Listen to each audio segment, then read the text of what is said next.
Hi, I'm Micah Halpern. Thank you for joining me today as I do some thinking out loud. Our first segment is called Background Briefing. The first thing I've been thinking about is Palestinian elections and Palestinian democracy. Palestinian President Mahmoud Abbas has announced that Palestinians will be going to elections. This is not just news, it's really big news. That is really big news if it really happens. If it really happens is the big question mark, and who knows, because according to Abbas, Palestinians will go to the polls for two elections. One election to vote for president, and another election to vote for what we would call their Palestinian parliament. And it will be their first election in almost 17 years. Palestinians haven't been to the polls since 2005. But this is not the first time Palestinian elections have been scheduled and then failed to take place. In other words, it's happened before. The excuse for previous cancellations range from internal conflicts to the concern that the wrong side would be victorious. Well, that makes sense if you're a non-democracy, and that's what they are. So going to the elections is interesting. The wrong side in the Palestinian elections is the side Mahmoud Abbas is not on. Abbas has never wanted to jeopardize his long-held position of leadership, and so he has not sanctioned an election in all of these years, a decade and a half or more. When the announcement was made, El-Quds, the leading Palestinian newspaper and website, plastered the news of the elections as a huge, big headline in bright red in print, on the front page obviously, and in bright red on the website. Many Palestinians, however, greeted the announcement with skepticism, as I am also. They simply do not believe that the election will take place and have adopted a calm, wait-and-see attitude. The Palestinians do not have a culture of elections. In 2005, when Mahmoud Abbas was elected, he was elected president at that time, he became only the second ever Palestinian president. He was elected not because the previous president's term had run out, but rather Yasser Arafat died. He was the first elected president. But it's questionable, these kinds of elections, as you can well imagine. Well, after Arafat died, an election took place. And that election did not go too smoothly for Abbas either, because the internal conflicts that he was speaking about, that I was speaking about earlier, about whether or not you should have an election, took place. Palestinian polity actually voted for Hamas, not Abbas, for the parliament.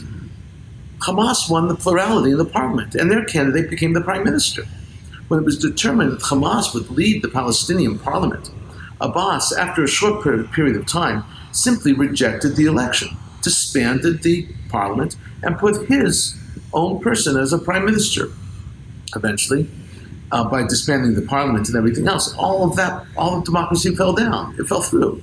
While there was hope that an election will come to fruition, surprises are still probable. And there is absolutely no hope of a changing of the guard, of introducing a new generation of leadership, new ideas, new ideology, and for any of this entering the Palestinian political world. In this new election, the candidate for president from the Fatah party, which is the largest party, is the 85-year-old ailing Mahmoud Abbas. Abbas wants to continue to lead and go to elections again, and he's running. He does not want to see doesn't see the need to step down at all. He doesn't want to see anyone take over. Moreover, he doesn't want to make way for new blood. In December, the Palestinian Center for Policy and Survey Research, which is a very important group, one of the only trusting pollsters there, surveyed Palestinians and determined that 66% of Palestinians want Abbas to resign. They don't want him to remove him from power necessarily, just resign. They don't want to replace Fatah with a militant terrorist group or an organization, some political party like Hamas. They just want Abbas to go. As a rule, over the years, Fatah has led Hamas in surveys and in elections by about 5 points in the polls. There was one exception in 2005. That has not changed. In another recent poll, the Palestinian Center said that Fatah garnered 38% of the popular support, while Hamas trailed with 34%. Narrowing down the voting constituency to only the West Bank Over the past 5 years, Fatah scored consistently higher in poll numbers than did Hamas. Now that makes sense. That's where their strength is. Hamas's strength is in Gaza. Fatah garnered between 35 and 40% of the support of potential voters, while Hamas scored between 30 and 34%. And that fits right into the model that I was creating. The pulse of the Palestinians is measured by the Palestinian street. And right now, for good reason, the street is showing little hope. Mohammed Dahlan is one of the most popular people in Palestinian political life. However, Dahlan does not live in the Palestinian areas. He lives in exile in the United Arab Emirates, where he is employed as a special advisor to the emir. Abbas, not surprisingly, disqualified Dahlan as a candidate for presidency for two reasons. One reason is the fact that he lives in the UAE. He's no longer living in the Palestinian Authority. Another is Dahlan was convicted in absentia by the Palestinian court and disrespecting Abbas. That was his crime, disrespecting Abbas and financial improprieties. As much as Abbas fears Dahlan, Hamas despises him even more. Back in the day, Dahlan was Fatah's man in charge of security in Gaza. He was an enforcer for Fatah, and under his leadership, Hamas was tamped down and kept in place. Hamas does not want to see Dahlan in power, but the people do. Dahlan has an organization of followers in both Gaza and in the West Bank who are extremely loyal to him. They have kept his name alive, and if Dahlan cannot run, they will run in his name. Another very popular candidate is Marwan Barghouti. The chance of his becoming Palestinian president is even more remote than that of Dahlan's chances. An anti-intellectual intellectual, that's what I called Barghouti, an anti-intellectual intellectual. Barghouti has spent the last many years sitting in an Israeli prison. He was convicted of acts of terror and of masterminding dozens of terror attacks against Israelis. Every so often there's talk of letting Barghouti out in order to let him become president, and let him run for president of the Palestinian Authority. But that is nothing more than a simple pipe dream. There is no way possible I could see that that would be happening. Every few years, the suggestion that a unity agreement be struck between Fatah and Hamas also surfaces. It is a fool's errand. It has been attempted and failed again and again. Only outsiders are suggesting this duo. Only people who have never actually witnessed or studied this analysis are actually suggesting that there be a unity between Hamas and Fatah. The sheer hatred and anger that Fatah and Hamas have for each other nixes the plan from the beginning. If Palestinians do go to elections, it will be an important step towards establishing democracy. But elections are only a small part of democracy. The fundamentals of everyday life and governance need to be established and need to be improved. For instance, equal protection under the law. That's an essential component of democracy. Independent courts. Free press without police and governmental interference. Police should not terrorize, but protect. Education should be grounded on the principle that everyone is equal, that everyone has rights. Teaching women's rights and equality is an essential component also. Essential and fundamental principles of democracy are appallingly weak in the Palestinian Authority, and they need to be improved. All this needs to change in order to improve the democratic nature of the Palestinian Authority. But it will not change under Abbas, even if he does take a big step of not just talking about, but actually taking the Palestinian people to elections. Symbolic elections are nothing more than empty elections and faux symbols. Blue lives matter! Blue lives matter! He's giving you to suffer! You are our friends! Yes. De Blasio is not your friend! Yes. De Blasio is a Hitler and Nazi! I've also been talking about how certain communities continue to flaunt COVID compliance. They think the pandemic is over, or that they cannot get the virus. Sadly, this is particularly true for the Haredi community in the United States and Israel.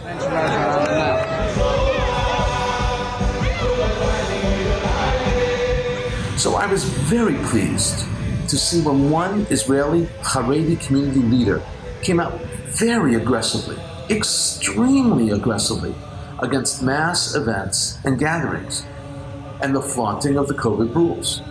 I said to myself, finally someone with real bona fides and credentials in the Haredi community is actually calling out other Haredi leaders, calling them responsible for the deaths of others, and irresponsible and guilty of aiding the deaths of their followers, accusing them of denying COVID and not taking the deadly pandemic seriously. Yehuda Meshi Zahav is the founder of Zaka, a volunteer emergency medical organization that unhesitantly rushes in after accidents and terrorist attacks. They are truly heroes. Zaka members are true heroes in the greatest sense of the word. After losing both his mother and his brother to COVID, Meshi Zahav gave an interview to Ynet. During the interview, he said, and I'm quoting here, "This is our leaders' fault. I say this with heavy heart. I think they're worse than the Holocaust deniers. After all, Holocaust deniers deny history, and here they're denying the present. What's wrong with those leaders? How can they say our hands did not spill that blood? There are people around here who are suspected of spilling blood. Even if people call them rabbis, there isn't a single neighborhood, building, or home without at least one victim. 44 people have died in the last 24 hours. 44 families whose entire worlds fell apart. 44 families for whom nothing will ever be the same again. And we played it down. Can't they see each one of us is literally a ticking time bomb?" And finally, Meshi Zahav even hammers home the point even more seriously. Their obituaries shouldn't say rest in peace, but may the Lord avenge their blood. Instead, hearing coronavirus victims cry in corona wards, it's heart-wrenching. There is no one there to hear them, and I'm sitting there watching ambulance after ambulance taking out the dead. Yehuda Meshi Zahav is to be applauded. He was very aggressive. Hopefully his words will have an impact on his community. Coming up next, Points of View. First up is a column from the Jewish Exponent, published December 23rd, 2020. It's entitled, "We're Forgetting Our History. Is it good for the Jews?" And it's authored by Micah Halpern. The essence of the column is that we should remember the past for many reasons, but especially because it is the past that makes Jews unique. This is how Halpern begins. "We were an immigrant family. My father was 3 years old when the family fled Russia after the pogrom of 1905. Fiddler on the Roof was our story. We had our own Tevye and Golda, only their names were Jacob and Ita. Some of the family did not make it to America. They settled in Poland and were subsequently murdered by the Germans in the concentration camps. Their names can be found on the Yad Vashem website. My wife's family fled Germany in the 1930s. Most arrived here, some made it to South America." Halpern goes on to explain the prism through which his family saw the world. It was it good for the Jews? This should not be a surprise. Any one of us would understand this. That question was an overarching theme for Jews for generations. He writes, "I do know my family was very concerned about being strangers in a strange land, a group of wandering Jews who were lucky to have escaped from Russia.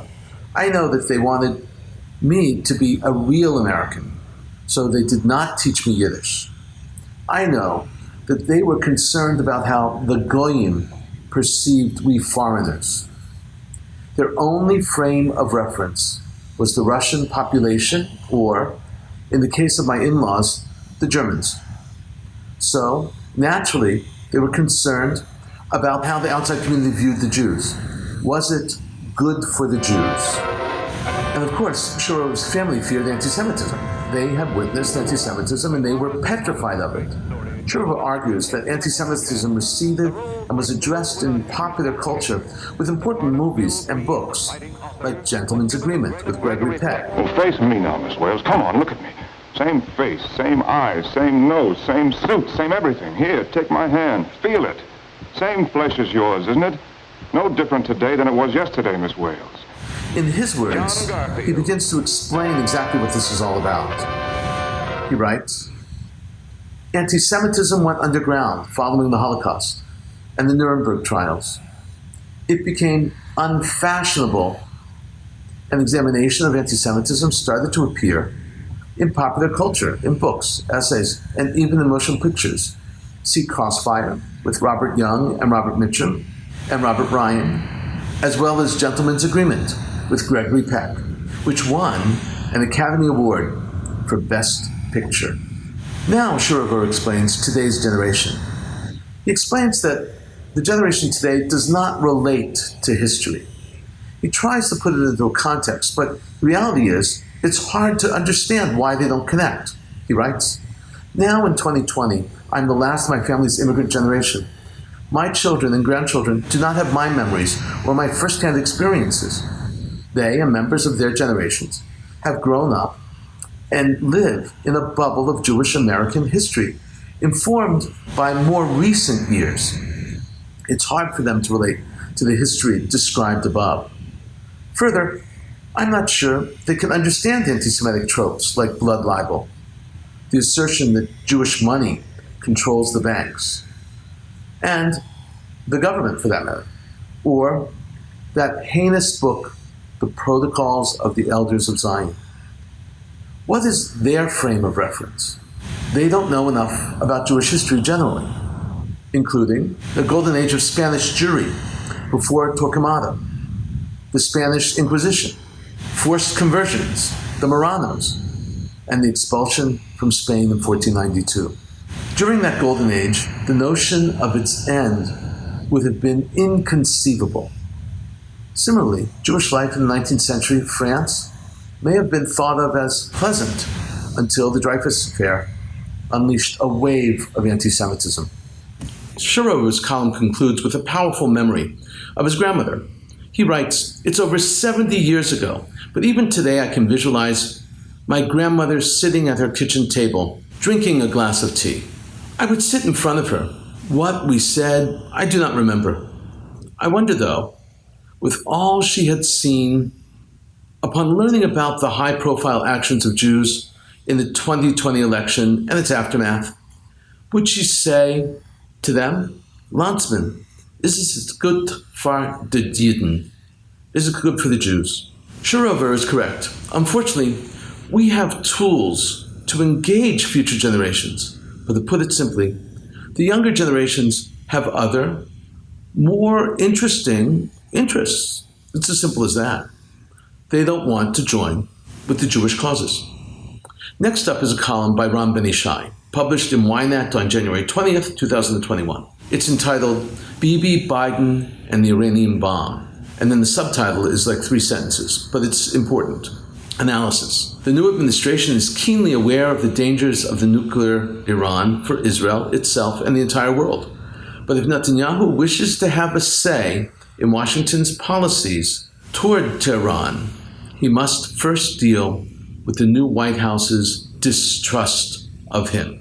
Ron Ben-Ishai is one of the best strategic thinkers in Hebrew, for sure. His native language is Hebrew, and he's the best of the Hebrew writers on this.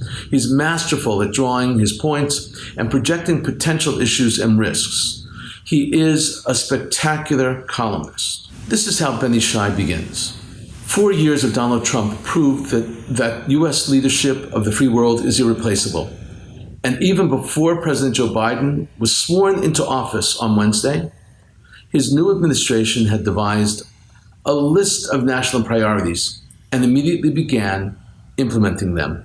An economically and militarily strong America is a critical component of Israel's security.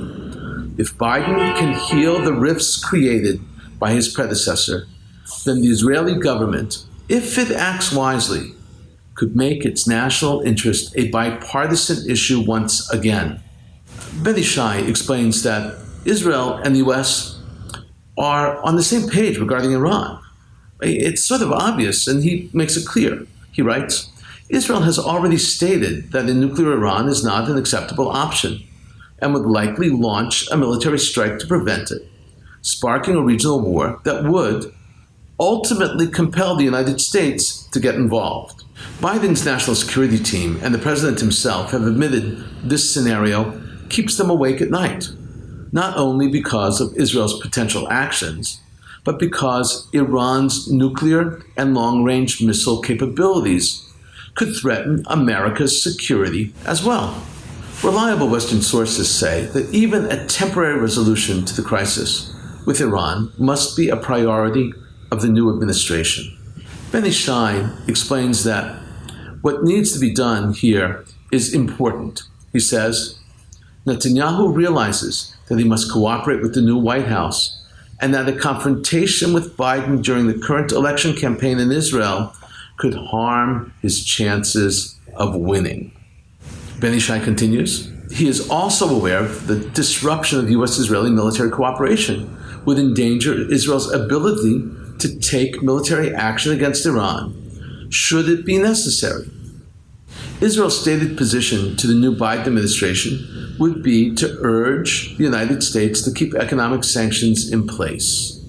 Israel will advocate for maintaining and strengthening the anti-Iran axis of Arab states promoted by the Abraham Accords.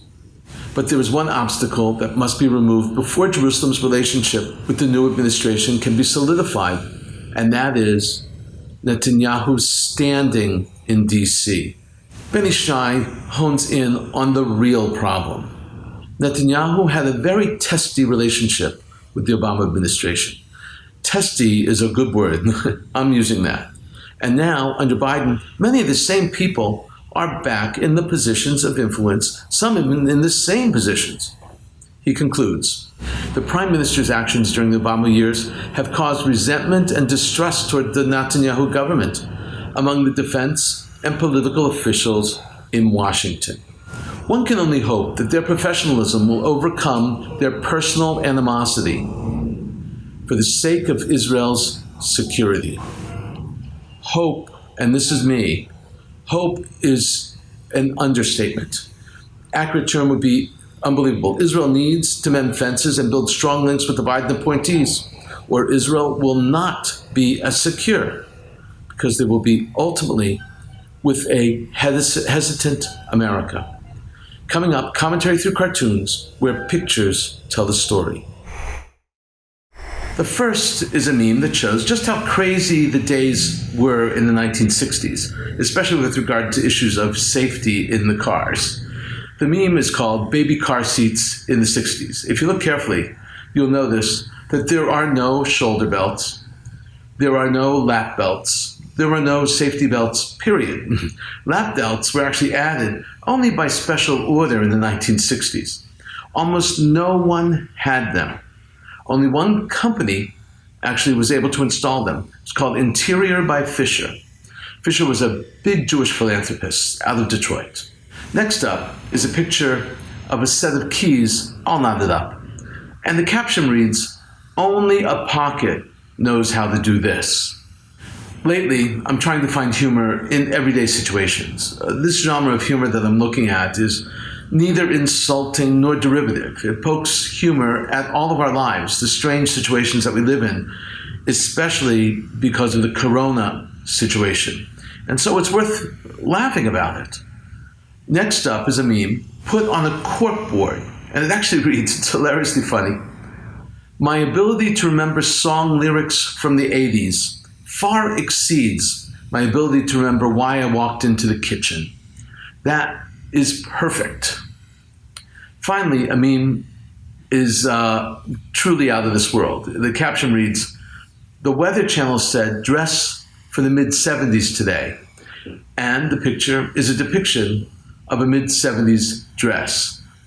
I can't believe any of us, anyone, actually dressed like that. A final note on humor. Much humor and many cartoons are deeply insulting in this era. They're insulting to one group or another group. My objective is not to do that. I respect ideas too much to poke fun at people, even if I think that they're wrong. I will continue to search for great political humor. But COVID really is political humor. It's political humor that we're confronting, and all of us are confronting it in a serious way. So that's the reason why I'm using COVID humor more and more. In a moment, more of my own perspective and a few predictions. Ellie Kligman is a highly desired baseball recruit from Arizona, a high school senior. Kligman is regarded as one of the best baseball players in Arizona and in the world right now. There is serious interest from Division I universities. He is, of course, looking towards the majors. So why is this interesting? Kligman is Jewish. That's not so interesting. There are other Jewish players. Kligman does not play on Shabbat, Friday night, or Saturday during the day. Not even an option, not a question. In a story that ran on Chabad.com, Kligman is quoted as saying, "I have a mindset of, this is what I am doing for Judaism, and this is what I am doing for baseball. Once the sun goes down on Friday night, it's not a debate for me. Celebrating Shabbat is just what I'm doing. When you're a proud Jew, people respect when I tell them I'm not going to play on Friday night and Saturday." Kligman is a teenager. He's also Jewish, obviously, but he's a Jewish hero.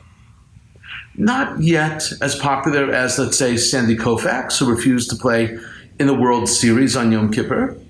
But Ellie Kligman won't play on any Shabbat or any Yom Tov, any Jewish holiday where you're not allowed to play.